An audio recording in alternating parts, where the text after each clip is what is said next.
नमस्ते, मी शिल्पा आकार क्राफ्ट्समध्ये आपल्या सगळ्यांचं स्वागत करत आहे.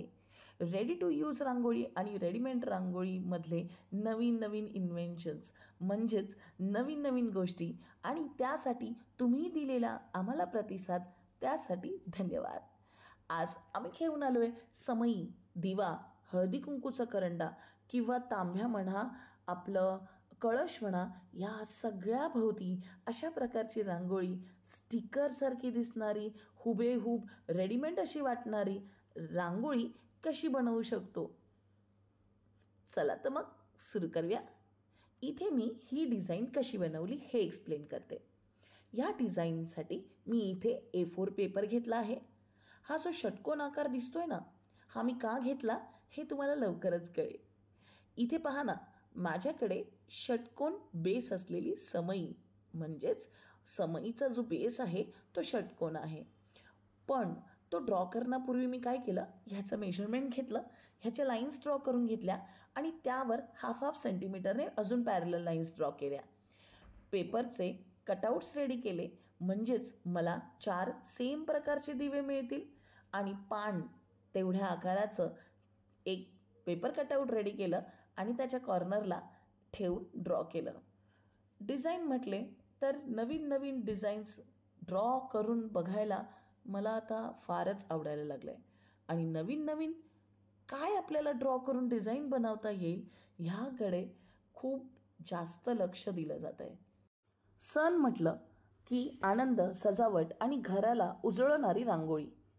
मग चला, कशाची वाट बघताय, यंदा काहीतरी खास करा. अशी रेडी टू यूज रांगोळी येणाऱ्या सणासुदीसाठी, गणेश, गणपती, दिवाळी आणि भरपूर सणांची आता सुरुवात होईल आणि त्यासाठी बनवून ठेवा असे रेडी टू यूज रांगोळी. हो, घराच्या दारावर स्वागतासाठी, अगदी पाटावर, खाली, समईभोवती बऱ्याच अशा ठिकाणी आपण रांगोळी काढत असतो. आणि हे आता फक्त काही सजावटीसाठी नाही हो, ह्या सर्व आपल्या भावना आहेत, प्रेम आहे, अगदी सणासुदीसाठी तयारी दाखवण्याची हा जो उत्साह आहे ना, तो आपण ह्या अशा काही गोष्टी बनवून ठेवल्यामधून दाखवू शकतो. आणि आपण आपल्या आनंदाचे रंग, आपल्या कष्टाचे आणि आपल्या क्रिएशनचे, क्राफ्टिंगचे काही आयडियाज आपण ह्यामध्ये लावू शकतो. आणि तुमच्याकडे वेळ कमी आहे, काही हरकत नाही, आजच असे काही मटेरियल आणा, 2-3 दिवसात काही छोट्या छोट्या डिझाईन्स बनवून ठेवा आणि वापरा. बघा किती मजा येईल ते. आता इथे पहा, मी इथे 100 मायक्रॉनची OHP शीट घेतली आहे आणि त्याला पर्मनंट मार्करने आपली जी डिझाईन होती ती ट्रेस करून घेतली. ट्रेस करून झाल्यानंतर मी मिश्रण रेडी करून घेतलं. त्यामध्ये 60-40 रेशो घेतला, म्हणजे 60% फेविकॉल MR आणि 40% पाणी. मिक्स मिश्रण झाल्यानंतर तेच मिश्रण आपण राऊंड ब्रशने आपल्या रांगोळीच्या प्रत्येक पॅचमध्ये आपण लावायचे. पहिल्यांदा मी असा विचार केला की माझ्या 4ही दिव्यांना मी एकच कलर करते, पण नंतर असा विचार आला की एक कलर केला ना तर थोडंसं वेगळा इफेक्ट येईल. याआधी म्हणजेच 2 दिवसापूर्वी टाकलेली रांगोळीसुद्धा 4ही बाजूला एकाच कलरची होती. ह्या रांगोळीमध्ये आपण काहीतरी वेगळं ट्राय करूया आणि म्हणूनच मी इथे 4ही दिव्यांना 4 वेगवेगळे कलर घेतले. आता मी एका पण दिव्याला येल्लो कलर घेऊ शकत नव्हते, कारण ऑलरेडी दिव्याच्या ज्योतला, म्हणजेच दिव्याच्या ज्या ज्योत आहे त्याला मी ऑलरेडी येल्लो वापरला आहे. मग मी येल्लो घेतलाच नाही. मी इथे वापरला आहे अगदी डार्क ब्लू, मोरपंखी ब्लू, रेड आणि ग्रीन. पानांसाठी मी लाईट येल्लो वापरण्याचा प्रयत्न करत होते, पण देन ते खूपच मिसमॅच झालं असतं, म्हणून मी light green with light yellow इथे मिक्स केलेला आहे. आता इथे पाहू शकता मी कशा प्रकारे फिलरचाही वापर आपल्या रांगोळीमध्ये करत आहे, जेणेकरून तुमची रांगोळी पटकन बनायला मदत होईल. आता ही सेम प्रोसिजर तुम्हाला रिपीट करायची आहे. काय करायचं आहे, मिश्रण आपल्या OHP शीटला लावायचं, त्यावर आपली रांगोळी टाकून घ्यायची, पेपरने प्रेस करायचं आणि उरलेली रांगोळी झटकून बाहेर काढायची. 15 मिनटं पहिला लेअर सुकायला ठेवायचा. 15 ते 20 मिनटं किंवा अर्धा तास आपला पहिला लेअर सुकला तेव्हा त्याच्यानंतर दुसऱ्यांदा परत ग्लू लावायचा, म्हणजेच मिश्रण लावायचं आणि त्यावर सेम प्रोसिजर रिपीट करायची. म्हणजेच रांगोळी टाकायची, रांगोळीवर पेपरने दाब द्यायचा आणि एक्सेस रांगोळी झटकून बाहेर काढायची. आता झटकण्याच्या वेळेला सुद्धा अगदी व्यवस्थितरित्या झटकलं गेलं पाहिजे, म्हणजे एकूण एक रांगोळीचा जो कण आहे, जो चिकटला नाही आहे, तो निघून येईल. आता बरेच जण माझ्या मैत्रिणी आणि अशा ज्या सगळ्या आहेत ज्यांना ही डिझाईन किंवा असे काही क्राफ्टिंग आवडायला लागलेत, त्यांचे बरेच असे क्वेरीज येतात. आम्ही आमच्या प्रत्येक व्हिडिओजमधून हर एक स्टेप्स म्हणजे एकूण एक बेसिक स्टेप्स सांगण्याचा प्रयत्न करतो आहे मैत्रिणींनो.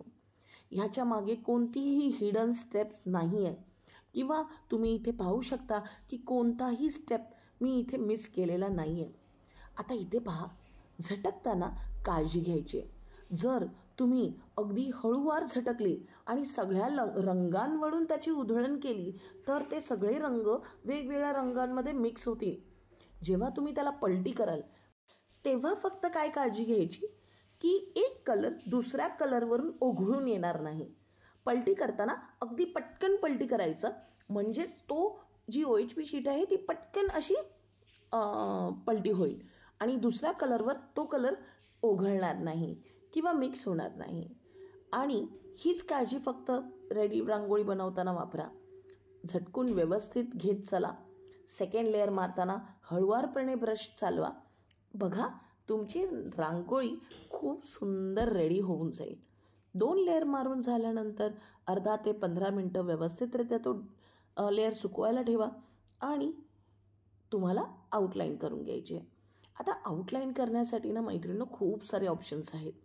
आमच्या मागच्या रांगोळीमध्ये जसं 3D आउटलायनर वापरलं होतं ग्लिटरचं, तसंच तुम्ही बरेच 3D आउटलायनर मार्केटमध्ये अवेलेबल आहेत, ते सुद्धा इथे वापरू शकता.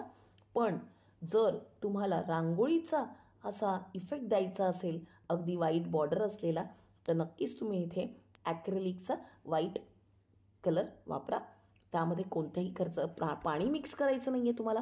ते जसं आहे तसाच कन्सिस्टन्सीमध्ये तुम्हाला ते वापरायचं आहे. कारण OHP शीटवर आपण काम करतो आहे. पाणी जर वापरलं तर कदाचित ते स्प्रेड होऊ शकतं. बॉर्डर करताना काळजी घ्यायची की जितक्याही ब्लॅक लाईन्स आपण मार्क केल्या होत्या त्या दिसणार नाही, त्या विजिबल नसतील आणि तुमची सगळीच्या सगळी जी रांगोळी आहे ती व्यवस्थितरित्या बॉर्डर होऊन जाईल. इथे पहा, काही बरेच छोटे छोटे एलिमेंट्स मी ॲड केलेत, जसे काही डॉट्स, 2-3 डॉट्स आणि दिव्याला च्या शेडिंग केली आहे ऑरेंज कलरने दिव्याच्या येल्लो शेडला. आणि बस रेडी आहे आपली पॅच रांगोळी. पहा किती सुंदर दिसते आहे, अगदी रेडीमेड स्टिकर असल्यासारखी. दिवा लावल्यानंतर सुद्धा तुम्ही ह्याला दिव्याचा बेस म्हणून सुद्धा अखंड पेटणारा दिवा जेव्हा आपण ठेवतो नवरात्रीला, उत्सवाला, पूजेला, त्या ठिकाणी सुद्धा तुम्ही ही रांगोळी वापरू शकता, जी कधीच विस्कटणार नाही, हो की नाही? मग तुम्ही आत्ताच, म्हणजेच जसं व्हिडिओ बघाल तसं लगेच घाई नका करू, पण तुम्ही ह्या सगळ्या गोष्टीची प्लॅनिंग करू शकता आणि येणाऱ्या सणासुदीच्या दिवसासाठी अशा प्रकारचे पॅच रांगोळी बनवू शकता. इथे पहा, हळदी कुंकूसाठी हळदी कुंकूचा करंडासुद्धा तुम्ही अशा प्रकारे स्टिकर रांगोळीमध्ये सजवू शकता. तुम्हाला आमचा हा व्हिडिओ कसा वाटला आम्हाला कमेंट बॉक्समधून नक्की कळवा. आणि अशाच नवीन नवीन आयडियासाठी आमच्या चॅनलला शेअर आणि सबस्क्राईब जरूर करा. भेटूया येणाऱ्या व्हिडिओमध्ये. धन्यवाद.